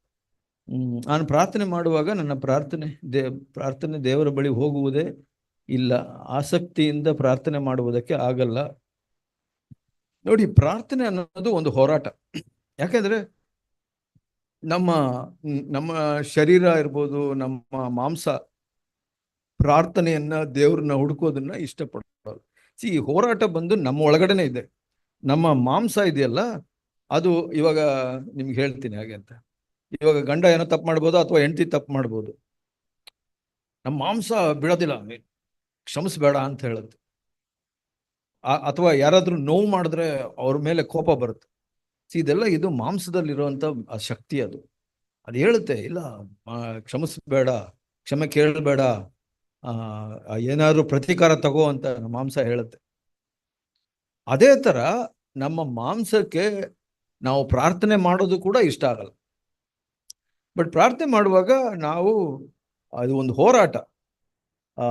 ಬ್ರದರ್ ಝ್ಯಾಕ್ ಒಂದು ಸಲ ಹೇಳಿದ್ರು, ಈಗ ನಿಮಗೆ ಪ್ರಾರ್ಥನೆ ಮಾಡಕ್ಕೆ ಕಷ್ಟ ಆಗ್ತಾ ಇದೆ, ಮನಸ್ಸು ಅಲ್ಲಿ ಇಲ್ಲಿ ಹೋಗ್ತಾ ಇದೆ, ಯಾರೋ ತಪ್ಪು ಮಾಡಿರ್ತಾರೆ, ಇನ್ನೇನೋ ಮಾಡಿರ್ತಾರೆ, ಅಲ್ಲಿ ಇಲ್ಲಿ ಹೋಗ್ತಾ ಇದೆ ಅಂತ ಅಂದಾಗ, ನಿಮಗೆ ಆ ಪ್ರಾರ್ಥನೆಯಲ್ಲಿ ನಿರ್ದಿಷ್ಟವಾಗಿ ಫೋಕಸ್ ಮಾಡೋಕ್ಕಾಗಿಲ್ಲ ಅಂದ್ರೆ ಈ ತರ ಮಾಡಿ, ಸ್ವಲ್ಪ ಸಮಯ ದೇವರಿಗೆ ಸ್ತೋತ್ರ ಮಾಡಿ, ದೇವರು ಮಾಡಿರೋ ಒಳ್ಳೆ ಕಾರ್ಯಗಳಿಗಾಗಿ ದೇವರಿಗೆ ಕೃತಜ್ಞತೆ ಹೇಳಿ ಸ್ತೋತ್ರ ಮಾಡಿ ಮಾಡ್ತಾ ಮಾಡ್ತಾ ಇದ್ದಾಗ ಮಾಂಸ ಆ ಶಕ್ತಿ ಕಳ್ಕೊಳ್ಳುತ್ತೆ, ಆ ತಡೆಯುವಂತ ಶಕ್ತಿ ಕಳ್ಕೊಳ್ಳುತ್ತೆ. ಸೊ ಆ ಸ್ತೋತ್ರ ಮಾಡುವಾಗ ಆ ಶಕ್ತಿ ಹೋಗುತ್ತೆ. ಆವಾಗ ನಮ್ಗೆ ಪ್ರಾರ್ಥನೆ ಮಾಡಕ್ಕೆ, ಒಂದು ಫೋಕಸ್ ಮಾಡಕ್ಕೆ ಸಿಗುತ್ತೆ. ಇದು ಒಂದು ಪ್ರಾಕ್ಟಿಕಲ್ ಹೆಲ್ಪ್. ಸೊ ಆ ಥರ ನೀವು ಆ ಒಂದು ಬೆಳೆಸ್ಕೊಳ್ಬೇಕು. ಮತ್ತೆ ಪ್ರಾರ್ಥನೆ ಮಾಡೋದು ಯಾಕೆ ಅಂದ್ರೆ, ನಮ್ಗೆ ಕೊರತೆ ಇದೆ, ದೇವರಲ್ಲಿ ಶಕ್ತಿ ಇದೆ. ಇವಾಗ ಆ ಒಂದು ಆಶೆ ಇರಬೇಕು, ದೇವರೇ ನಾನು ನಿನ್ನ ಹತ್ರ ಮಾತಾಡಕ್ಕೆ ಇಷ್ಟಪಡ್ತೀನಿ, ನೀನ್ ನನ್ನ ಹತ್ರ ಮಾತಾಡು. ಪ್ರಾರ್ಥನೆ ಅಂದ್ರೆ ಬರೀ ನಾನ್ ಮಾತಾಡೋದು ಅಂತಲ್ಲ. ಪ್ರಾರ್ಥನೆ ಅಂದ್ರೆ ದೇವ್ರು ಮಾತಾಡೋದನ್ನ ಕೇಳಿಸ್ಕೊಳ್ಳೋದು ಕೂಡ ಪ್ರಾರ್ಥನೆ. ಕೆಲವು ಸಲ ನೀವು ಸೈಲೆಂಟ್ ಆಗಿರ್ಬೋದು, ಕೆಲವು ಸಲ ದೇವ್ರಿಗೆ ಥ್ಯಾಂಕ್ಸ್ ಹೇಳ್ಬೋದು, ಕೆಲವು ಹೊತ್ತು ನೀವು ಕೇಳಿಸ್ಕೊಳ್ಬೋದು, ಅಥವಾ ನೀವು ಏನಾದ್ರು ಇದ್ರೆ ಹೇಳ್ಬೋದು. ಇದಕ್ಕೆಲ್ಲ ಸೇರಿಸಿ ಇಂಗ್ಲಿಷ್ನಲ್ಲಿ ಒಂದು ವರ್ಡ್ ಇದೆ, ಕಮ್ಯೂನಿಯನ್ ಅಂದ್ರೆ ಈ ಕಮ್ಯುನಿಕೇಶನ್. ನಾವು ದೇವ್ರ ಜೊತೆ ಸಂಬಂಧದಿಂದ ಮಾತಾಡುವಂಥದ್ದು. ಕೆಲವು ಸಲ ಕೇಳಿಸ್ಕೊಳ್ಬಹುದು, ಬಟ್ ಆದ್ರೆ ತುಂಬಾ ನಿಮ್ಮ ಮನಸ್ಸು ಆ ಕಡೆ ಈ ಕಡೆ ಹೋಗ್ತಾ ಇದೆ ಅಂದ್ರೆ, ಅಂತ ಸಮಯಗಳಲ್ಲಿ ನೀವು ಸ್ವಲ್ಪ ಹೊತ್ತು ದೇವರಿಗೆ ಕೃತಜ್ಞತೆಯನ್ನ ಸಲ್ಲಿಸಿ. ಒಂದೊಂದಾಗಿ ಯೋಚನೆ ಮಾಡಿ, ದೇವರೇ ಇದು ಮಾಡಿದೀಯ ನೀನು, ಒಳ್ಳೇದು, ಥ್ಯಾಂಕ್ ಯು. ಹೀಗೆ ನೀವು ಒಂದೊಂದಾಗಿ ನೀವು ದೇವರಿಗೆ ಥ್ಯಾಂಕ್ಸ್ ಹೇಳ್ತಾ ಇದ್ದಾಗ ಆ ಒಂದು ಮಾಂಸದ ಶಕ್ತಿ, ಎದುರಿಸುವಂತ ಶಕ್ತಿ ಕಡಿಮೆ ಆಗುತ್ತೆ. ಆಮೇಲೆ ನೀವು ಪ್ರಾರ್ಥನೆ ಮಾಡಕ್ಕೆ ಸರಾಗ ಆಗುತ್ತೆ. ಇಲ್ಲಿ ಇನ್ನೊಂದಿದೆ, ಸಾಕ್ಷಿ ಯಾವ ರೀತಿ ಹೇಳ್ಬೇಕು ನೋಡಿ. ಸಾಕ್ಷಿ ಹೇಳೋದು ಅನ್ನೋದಕ್ಕಿಂತ ಯೇಸು ಸ್ವಾಮಿ ಏನ್ ಹೇಳಿದ್ರು, ಪವಿತ್ರಾತ್ಮನು ನಿಮ್ಮಲ್ಲಿ ಬಂದಾಗ ಏನ್ ಹೇಳಿದ್ರು, ನೀವು ಸಾಕ್ಷಿಗಳಾಗಿರ್ತೀರ ಅಂತ ಹೇಳಿದ್ರು. ನೀವು ಮಾತಾಡದೇ ಇದ್ರು ಸಾಕ್ಷಿಗಳಾಗಿರ್ತೀರ. ನಿಮ್ಮನ್ನು ನೋಡಿದ ತಕ್ಷಣ ಬೇರೆಯವ್ರಿಗೆ ಗೊತ್ತಾಗುತ್ತೆ, ಈ ವ್ಯಕ್ತಿ ಬಹಳ ವ್ಯತ್ಯಾಸವಾಗಿದ್ದಾನೆ. ಹೆಂಗ್ ಗೊತ್ತಾಗುತ್ತೆ? ಪವಿತ್ರಾತ್ಮ ಭರಿತರಾಗಿದ್ರೆ ನೀವೇ ಸಾಕ್ಷಿಗಳಾಗಿರ್ತೀರ. ನಿಮ್ಮ ಮಾತಲ್ಲಿ ಸಾಕ್ಷಿ ಇರುತ್ತೆ, ನಿಮ್ಮ ನಡತೆಯಲ್ಲಿ ಸಾಕ್ಷಿ ಇರುತ್ತೆ, ನಿಮ್ಮ ಪ್ರತಿಕ್ರಿಯೆಗಳಲ್ಲಿ. ಇವಾಗ ಯಾರೋ ಒಬ್ರು ನಿಮ್ಮ ಹತ್ರ ಜಗಳ ಮಾಡಕ್ ಬರ್ತಾರೆ, ಆದ್ರೆ ನಿಮ್ಮ ಪ್ರತಿಕ್ರಿಯೆ ಜಗಳ ಮಾಡಕ್ಕಿರೋದಿಲ್ಲ. ಆವಾಗ ಅವ್ರಿಗೆ ಗೊತ್ತಾಗುತ್ತೆ, ಏನಿದು ಈ ವ್ಯಕ್ತಿ ವ್ಯತ್ಯಾಸವಾಗಿದ್ದಾನೆ. ಅದು ಹೇಗಾಯ್ತು? ಪವಿತ್ರಾತ್ಮನ ಶಕ್ತಿಯಿಂದ ಆಯ್ತು. ಅದಕ್ಕೆ ಯೇಸು ಸ್ವಾಮಿ ಹೇಳಿದ್ದು, ನೀವು ಪವಿತ್ರಾತ್ಮ ಭರಿತರಾಗಿದ್ದಾಗ ನೀವೇ ಸಾಕ್ಷಿಗಳಾಗಿರ್ತೀರಾ. ಆಮೇಲೆ ಸಾಕ್ಷಿ ಹೇಳ್ಬೋದು, ನಾವು ಮಾತು ಉಪಯೋಗಿಸ್ಬೋದು, ಬಟ್ ಮಾತು ಉಪಯೋಗಿಸೋದಕ್ಕಿಂತ ನೀವೇ ಸಾಕ್ಷಿಯಾಗಿರೋದು ಬಹಳ ಮುಖ್ಯ. ಆತ್ಮಿಕವಾದ ಕುಟುಂಬವನ್ನು ಕಟ್ಟಲ್ಪಡುವುದು ಹೇಗೆ? ಹೆಂಗೆ? ಆತ್ಮೀಕ ಕುಟುಂಬ ಅಂತಂದ್ರೆ ಏನು? ಆತ್ಮದಿಂದ ನಡೆಸಲ್ಪಡುವಂತ ಕುಟುಂಬ. ನೀವು ಪವಿತ್ರಾತ್ಮನು ನಿಮ್ಮ ಜೊತೆಯಲ್ಲಿದ್ರೆ ಅದೇ ಆತ್ಮಿಕ ಕುಟುಂಬ.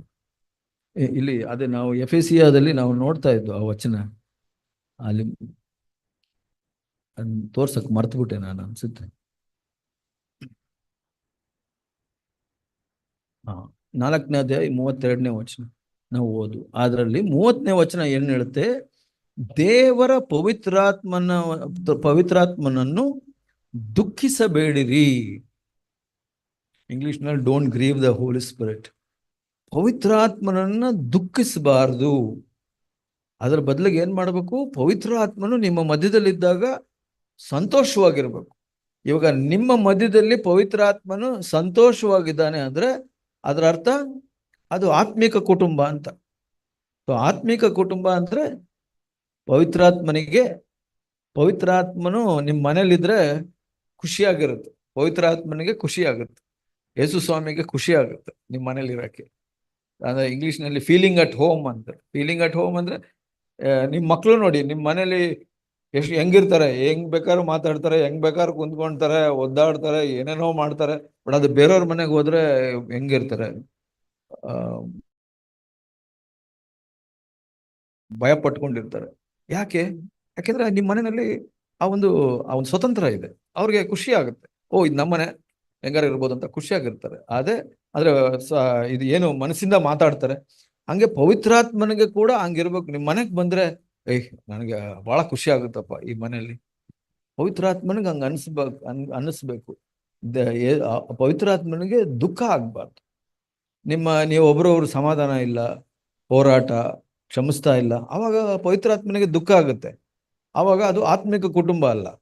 ಪವಿತ್ರಾತ್ಮನಿಗೆ ಖುಷಿಯಾಗಿದ್ರೆ, ಯೇಸು ಸ್ವಾಮಿ ಖುಷಿಯಾಗಿದ್ರೆ, ದೇವರಿಗೆ ಖುಷಿಯಾಗಿದ್ರೆ ಅದು ಆತ್ಮಿಕ ಕುಟುಂಬ. ಅಂತ ಕುಟುಂಬ ಕಟ್ಟಬೇಕು. ಹೆಂಗ್ ಕಟ್ಟೋದು? ಒಬ್ರನ್ನೊಬ್ರ ಕ್ಷಮಿಸೋದ್ರಿಂದ, ಒಬ್ರನ್ನೊಬ್ರನ್ನ ಸಹಿಸ್ಕೊಳ್ಳೋದ್ರಿಂದ ನಾವು ಆತ್ಮಿಕ ಕುಟುಂಬವನ್ನ ಕಟ್ತೀವಿ. ಆಮೇಲೆ ಪ್ರತಿ ದಿವಸ ನಾನು ದೇವರ ಜೊತೆ ಜೀವಿಸ್ಬೇಕು ಅಂತ ಅನ್ಕೊಂತೀನಿ, ಆಗೋದೇ ಇಲ್ಲ. ದೇವರ ಕಡೆ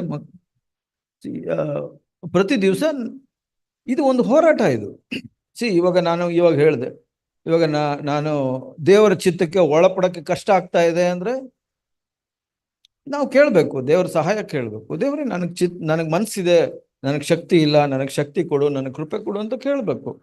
ಸೊ ಕೇಳ್ತಾ ಇದ್ರೆ ಇವಾಗ ಸ್ವಾಭಾವಿಕವಾಗಿ ನಾವೆಲ್ಲ ಪಾಪಿಗಳು, ಗೊತ್ತಾ? ಗ್ಯಾರಂಟಿನಾ? ನಮಗೆ ಚೆನ್ನಾಗಿ ಬರೋದು ಯಾವುದೋ ಪಾಪ ಮಾಡಕ್ಕೆ, ಅದೇ ಸರಾಗವಾಗಿ ಬರೋದು ಪಾಪ ಮಾಡಕ್ಕೆ. ಆದ್ರಿಂದ ನಮ್ಗೆ ಕಷ್ಟ ಆಗುತ್ತೆ. ಇವಾಗ ಒಂದು ಬೆಕ್ಕಿಗೆ ಯಾವಾಗ್ಲೂ ಶುದ್ಧವಾಗಿರೋದು ಇಷ್ಟ, ಒಂದು ಹಂದಿಗೆ ಶುದ್ಧವಾಗಿರೋದು ಇಷ್ಟ ಇಲ್ಲ. ನಾವೆಲ್ಲ ಹಂದಿಗಳ ತರ ಶುದ್ಧವಾಗಿರೋಕೆ ಇಷ್ಟ ಇಲ್ಲ. ಬಟ್ ಆದ್ರೆ ನಾವೆಲ್ಲ ಬೆಕ್ಕಾಗ್ಬೇಕಲ್ಲ, ಹೆಂಗಾಗದು? ಎಲ್ಲರೂ ನೋಡಿದ್ದೀರಾ ಒಂದು ಹಂದಿ ಬೆಕ್ಕಾಗೋದು? ನೋಡಿದ್ದೀರಾ? ನೋಡಿಲ್ಲಲ್ಲ? ಸಭೆನಲ್ಲಿ ನೋಡಿ, ನಾವೆಲ್ಲ ಹಂದಿಗಳಾಗಿದ್ರು ಇವಾಗ ಬೆಕ್ಕ ತರ ಚೇಂಜ್ ಆಗ್ತಾ ಇದೀವಿ. ಅಂದ್ರೆ ಶುದ್ಧತೆಗೆ ಕಡೆಗೆ ನಡೀತಾ ಇದ್ದೀವಿ. ಅದು ಪವಿತ್ರಾತ್ಮನ ಕಾರ್ಯ, ಅದು ಪವಿತ್ರಾತ್ಮನ ಮಾಡ್ತಾರೆ. ಸೊ ಅದಕ್ಕಾಗಿ ಇವಾಗ ಮಕ್ಕಳಿಗೆ ಇವಾಗ ABCD ಕಲಿಬೇಕು, A ಕಲಿಬೇಕು, ಕಲಿವಾಗ ಕಷ್ಟನೇ. ಹಂಗಂತ ಅನ್ಬಿಟ್ಟು ಬಿಟ್ಬಿಡ್ತೀವ, ಮತ್ತೆ ಶಾಲೆಗೆ ಹೋಗೋದು ಸ್ಟಾಪ್ ಮಾಡ್ತೀವ? ಇಲ್ವಲ್ಲ. ಸೊ ಇವ್ರು ಹೇಳ್ತಾರೆ ಪ್ರತಿದಿನ ನಾನು ದೇವ್ರ ಜೊತೆ ಜೀವಿಸಕ್ಕೆ ಆಶಿಸ್ತೀನಿ, ಆದ್ರೆ ಆಗ್ತಾ ಇಲ್ಲ.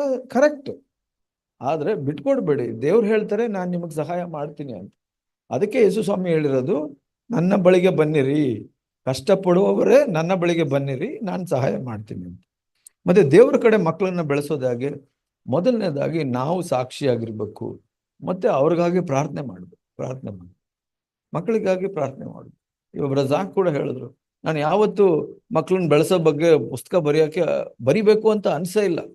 ಯಾಕೆ ಅಂದ್ರೆ ನಾನು ಬರೆದ್ರೆ 2 ಲೈನ್ ಬರಿತೀನಿ. ಒಂದು, ದೇವರೇ, ನನ್ನಲ್ಲಿ ಸಾಧ್ಯ ಆದಷ್ಟು ನಾನು ಪ್ರಯತ್ನ ಮಾಡ್ತೀನಿ, ಆದರೆ ಅದು ಸರಿ ಇರಲ್ಲ. ಆದರೆ ನಾವು ನಿಮ್ಮ ಹತ್ರ ಬಂದು ಪ್ರಾರ್ಥನೆ ಮಾಡ್ತೀವಿ, ನೀನು ಕರುಣೆ ತೋರಿಸು. ಅವ್ರು ಅಷ್ಟೇ ಹೇಳಿದ್ದವರು.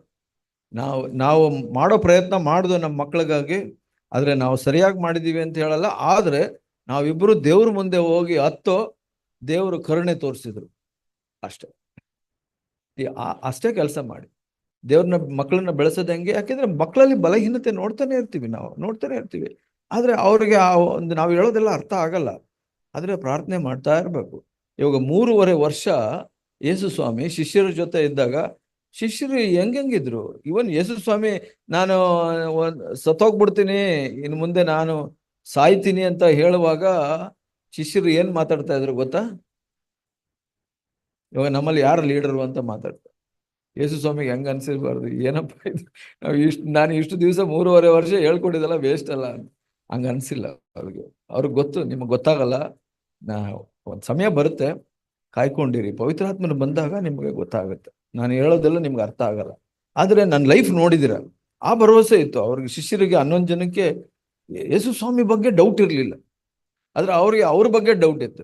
ನಾವು ಸರಿ ಇಲ್ವಲ್ಲ, ಅದು ಇವ್ರು ಹೆಂಗೆ, ಯೇಸು ಸ್ವಾಮಿ ಹೆಂಗೆ ದೈವಿಕ ಮನುಷ್ಯನು, ಅದ್ರ ಬಗ್ಗೆ ಅವ್ರಿಗೆ ಡೌಟ್ ಇರಲಿಲ್ಲ. ಸೊ ಈ ಲೈಫ್ ನಮಗೂ ಸಾಧ್ಯ ಅನ್ನೋದು ಅವ್ರಿಗೆ ಗೊತ್ತಿರಲಿಲ್ಲ. ಆದ್ರೆ ಯೇಸು ಸ್ವಾಮಿ ಹೇಳಿದ್ದೇನು? ಇಲ್ಲ, ನೀವು ಪವಿತ್ರಾತ್ಮನ ಕಾಯಿರಿ, ನೀವು ಹೊಸದಾಗಿ ಹುಟ್ಟಿ ಪವಿತ್ರಾತ್ಮನ ಸ್ವೀಕರಿಸಿದಾಗ ಇದಾಗುತ್ತೆ, ನಾನು ಹೆಲ್ಪ್ ಮಾಡ್ತೀನಿ ನಿಮ್ಗೆ ಅಂತ. ಅದೇ ಮಕ್ಕಳ ಬಗ್ಗೆನೂ ಹಾಗೆ ಭರವಸೆ ಇಟ್ಕೊ. ಮುಂದಿನ ಪ್ರಶ್ನೆ, ಪ್ರತಿದಿನವೂ ಹೊಸದಾಗಿ ಹುಟ್ಟುವ ಅವಶ್ಯಕತೆ ಇದೆಯೇ? ಸೊ ನಾನು ಸ್ಕೂಲಲ್ಲಿದ್ದಾಗ ಒಂದು ಕನ್ನಡ ಪದ್ಯ ಓದಿದ್ದೆ. ಸೊ ಪ್ರತಿ ದಿವಸ ನಾವು ಬೆಳಗ್ಗೆ ಎದ್ದಾಗ ಅದು ಹೊಸದಾಗಿ ಹುಟ್ಟಿದಂತೆ ಅಂತ. ಬಟ್ ಅದು ಆ ಮನುಷ್ಯನ ಕ್ರೈಸ್ತನಲ್ಲ. ಸೊ ಹೊಸದಾಗಿ ಹುಟ್ಟೋದು ನಾವು ಒಂದೇ ಸಲ. ಮೊದಲನೇದಾಗಿ ಮಕ್ಕಳಾಗಿ ಹುಡ್ತೀವಿ, ನಂತರ ಹೊಸದಾಗಿ ಹುಟ್ಟೋದೊಂದು ಆತ್ಮನ ಕಾರ್ಯ. ಆತ್ಮನ ಮುಖಾಂತರ, ದೇವರ ವಾಕ್ಯದ ಮುಖಾಂತರ ನಾವು ಹೊಸದಾಗಿ ದೇವರ ರಾಜ್ಯದ ಒಳಗಡೆ ಬರ್ತೀವಿ. ಅದಕ್ಕೆ ಹೊಸದಾಗಿ ಹುಟ್ಟೋದು. ನಾವು ಹಳೇದೆಲ್ಲ ಹೋಯ್ತು. ಯಾವುದು 2 ಕೊರಿಂಥ 5:17, ಯಾರೆಲ್ಲ ಕ್ರಿಸ್ತನಲ್ಲಿದ್ದನೋ ಅವನು ಹೊಸ ಸೃಷ್ಟಿ, ಹಳೇದು ಹೋಯ್ತು ಹೊಸದು ಬಂತು. ಏನು ಹೋಯ್ತು? ಹಳೇದು, ನಾನು ಲೋಕಕ್ಕೆ, ಪಾಪಕ್ಕೆ, ಸ್ವಾರ್ಥಕ್ಕೆ ಜೀವಿಸುವಂತ ವ್ಯಕ್ತಿ ಸತ್ತ. ಅವನ್ನ ಹೂಣ್ಬಿಟ್ಟು ಹೊಸ ವ್ಯಕ್ತಿ ಪುನರುತ್ಥಾನ. ಯಾರು? ಕರ್ತನಿಗಾಗಿ, ದೇವರಿಗಾಗಿ, ಸಭೆಗಾಗಿ ಜೀವಿಸುವಂತ ವ್ಯಕ್ತಿ. ಇದೆ ಹೊಸದಾಗಿ ಹುಟ್ಟೋದಂತ. ನಾವು ಪ್ರತಿ ದಿವಸ ಹುಟ್ಟುವಂತ ಅವಶ್ಯಕತೆ ಇಲ್ಲ ಹಾಗೆ. ಸೊ ಆದ್ರೆ ನಾವು ಹೊಸಬರಾಗ್ಬೇಕಾ ಪ್ರತಿ ದಿವಸ? ಹೌದು, ಪವಿತ್ರಾತ್ಮನ ಸಹಾಯ ಮಾಡ್ತಾರೆ. ಹಳೆದೆಲ್ಲ ಮರ್ತು ಬಿಡಿ, ನಾನು ಹೊಸ ವ್ಯಕ್ತಿಯನ್ನಾಗಿ ನಿಮ್ಮನ್ನ ಮಾರ್ಪಡಿಸ್ತಾ ಹೋಗ್ತೀನಿ. ಅದಕ್ಕೆ ಪವಿತ್ರಾತ್ಮನ ಕಾರ್ಯ ಅಂತ ಹೇಳ್ತಾರೆ. ಪವಿತ್ರಾತ್ಮನ ಅಭಿಷೇಕ ಬೇಕು ಎಂದ್ರೆ ಏನ್ ಮಾಡಬೇಕು? ಅದಕ್ಕೆ ಲಾಸ್ಟ್ ಪ್ರಶ್ನೆ. ಪವಿತ್ರಾತ್ಮನ ಅಭಿಷೇಕ ಬೇಕು ಅಂದ್ರೆ ಏನ್ ಮಾಡ್ಬೇಕು? ನೋಡೋಣ ಯಾರೆಲ್ಲ ಎಕ್ಸ್ಪರ್ಟ್ ಇದ್ದಾರೆ ಹೇಳಿ. ಪ್ರಾರ್ಥನೆ ಮಾಡಬೇಕು, ಆಮೇಲೆ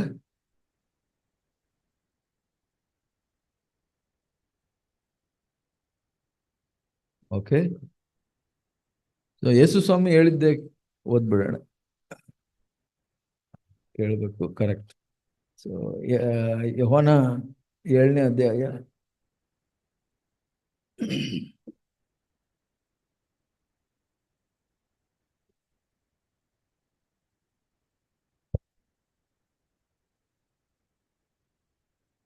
37ನೇ ವಚನ, 37, 38 ಯಾರಾದ್ರೂ ಗಟ್ಟಿಯಾಗಿ ಓದಿ.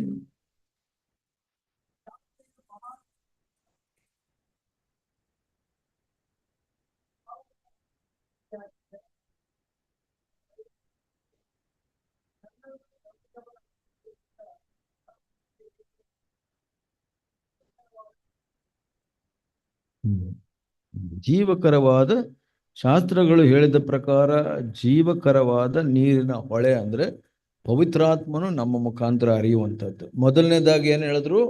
ಯಾರಿಗೆ ನೀರಡಿಕೆ ಆಗಿದೆ ಅವರು ಬಂದು ಏನ್ ಮಾಡ್ಬೇಕು? ಕುಡಿರಿ. ಸಿ ನಾವು ಕ್ರಿಸ್ತನ ಬಳಿ ಹೋಗಿ ಕೊಡ್ಬೇಕು, ಕೊಡಪ್ಪ ನೀರು ನಾನು ಕುಡಿಬೇಕು ಅಂದ್ರೆ ಸ್ವೀಕರಿಸ್ಬೇಕು, ನನಗೆ ಬೇಕು ಅಂತ ಹೇಳಬೇಕು, ನನಗೆ ಬೇಕು ನಾನು ಕುಡಿಬೇಕು ಅಂತ ಹೇಳಬೇಕು. ಅವಾಗ ನಿಮ್ಮ ಹೃದಯ ತುಂಬುತ್ತೆ. ತುಂಬಿ ಮತ್ತೆ ಅದ್ರ ನಂಬಿದರೆ ನಂಬಿಕೆ ಎರಡನೇದು ವಚನ ಏನಿದೆ, ನಂಬಿಕೆ ಒಂದು ಕುಡಿಬೇಕು. ನನ್ನನ್ನು ನಂಬಿದವನ ಹೊಟ್ಟೆಯೊಳಗಿಂತ ಶಾಸ್ತ್ರ ಹೇಳಿದ ಪ್ರಕಾರ ಜೀವಕರ ಹೊಳೆ ಹರಿಯುತ್ತೆ. ದೇವರು ಇನ್ನು ಲೂಕ ಅನ್ಸುತ್ತೆ, ಲೂಕ 11ರಲ್ಲಿ ನೋಡಿ, ಲೂಕ 11:13 ಯಾರಾದ್ರೂ ಓದಿ.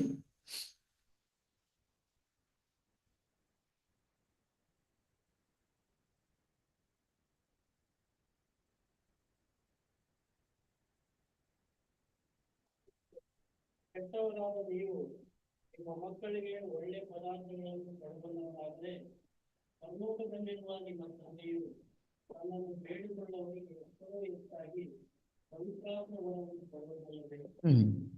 ಬಹಳ ಸಿಂಪಲ್. ಒಂದು ನೋಡಿ, ನಮ್ಮ ಜೀವಿತದಲ್ಲಿ ಬಹಳ ಸರಾಗವಾದ ಕೆಲಸ ಯಾವುದು? ನೀರು ಕುಡಿಯೋದು ಅಲ್ವಾ? ಯಾರು ಕಷ್ಟಪಡಲ್ಲ ನೀರು ಕುಡಿಯೋಕ್ಕೆ, ತಣ್ಣೀರು ಕುಡಿಯೋಕ್ಕೆ ಯಾರು ಕಷ್ಟಪಡಲ್ಲ. ಈವನ್ ಚಿಕ್ಕ ಮಕ್ಕಳು ಕೂಡ ಎಷ್ಟೇ ಕಾಯಿಲೆ ಇದ್ರೂ ನೀರು ಕುಡಿಬೋದು. ಒಬ್ಬ ಮನುಷ್ಯನಿಗೆ ಜೀವ ಹೋದಾಗಲೇ ನೀರು ಆಚೆ ಬರುತ್ತೆ, ಕುಡಿಯೋಕ್ಕಾಗಲ್ಲ. ಜೀವ ಇರೋವರೆಗೂ ನೀರು ಕುಡಿಯೋದು ಬಹಳ ಸರಾಗವಾದ ವಿಷಯ. ಅದಕ್ಕೆ ಯೇಸು ಸ್ವಾಮಿ ನೀರು ಕುಡಿಯೋದ್ರ ಬಗ್ಗೆ ಹೋಲಿಸಿದ್ದಾರೆ. ಬಹಳ ಸರಾಗವಾದ ವಿಷಯ. ಇಲ್ಲಿ ಹೇಳ್ತಾರೆ, ನೀವು ದುಷ್ಟರಾದ ನಿಮ್ಮ ತಂದೆ ತಾಯಿಯಾಗಿ ನೀವು ಮಕ್ಕಳಿಗೆ ಕೇಳಿದ್ದನ್ನ ಕೊಡ್ತೀರಾ, ಅಂದ್ರೆ ದೇವ್ರು ಕೊಡೋದಿಲ್ವಾ? ದೇವ್ರು ನಿಮ್ಗೆ ಪವಿತ್ರಾತ್ಮ ಕೊಡೋದಿಲ್ವಾ? ಅಪನಂಬಿಕೆ ಇರಬಾರ್ದು. ಬೇಡಿಕೊಳ್ಳಿರಿ, ಆತನು ಪವಿತ್ರಾತ್ಮವನ್ನು ಕೊಡುವನಲ್ಲವೇ. ಪ್ರಾರ್ಥನೆ ಮಾಡೋಣ. ತಂದೆಯಾದ ದೇವರೇ, ನಿನಗೆ ಸ್ತೋತ್ರ ಸ್ವಾಮಿ, ನಿನ್ನ ಒಳ್ಳೆತನಕ್ಕಾಗಿ, ನಿನ್ನ ಆಶೀರ್ವಾದಕ್ಕಾಗಿ, ನಿನ್ನ ಸಮಯಕ್ಕಾಗಿ.